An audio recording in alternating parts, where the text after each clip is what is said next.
سلامونه هایلایټ ته مو زه صفي الله ستانکزی ښه راغلاست وایم.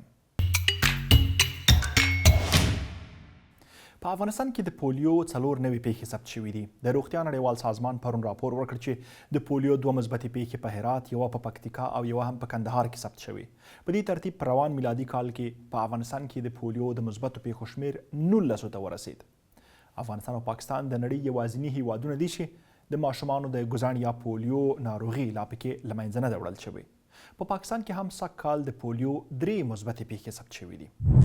افغانستان د ازبکستان پر 3م لوی صادراتي بازار بدل شوی دی. د ازبکستان د ملي احصایې کمیټې د معلوماتو له مخې د سږ میلادي کال لومړیو 6 میاشتو کې افغانستان ته د صادراتو کچه له 961 میلیونو ډالرو اوښتې ده. د ازبکستان 2 لومړي صادراتي بازارونه روسیه او چین دي. افغانستان ته د ازبکستان د صادراتو ډیره برخه خوراکي توکي او کرنیز محصولات دي.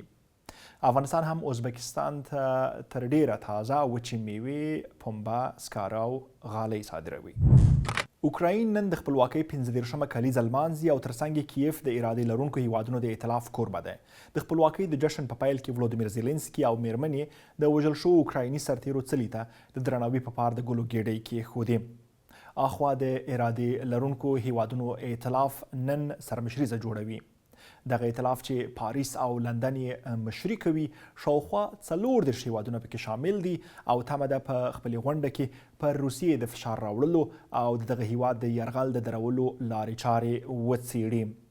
د اوکراین ولسمشر ولودیمیر زیلنسکي د روسیې په وړاندې جګړه کې د نړیوال ملاتړ د پیاوړتیا او اضافي دفاعي سیستمونو د ترلاسه کولو په لټه کې دی. او د نړیوال کرکټ 21 پخوانیو لوبډل مشرانو چې د هند سنیل گواسکر او کپیل دیو هم پکې شامل دي د پاکستان له حکومت غوښتي چې د پخواني صدر اعظم عمران خان روغتیا ته پاملرنه وکړي.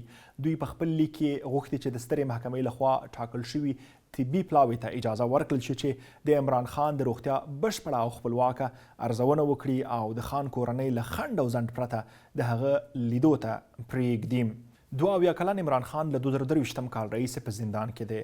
تېره اونۍ د لنډ وخت لپاره د سترې محکمې په اجازه د اسلام آباد شفا روغتون ته د درملنې لپاره یوړل شو، خو بیرته د جمعې په ورځ زندان ته ولېږدول شو.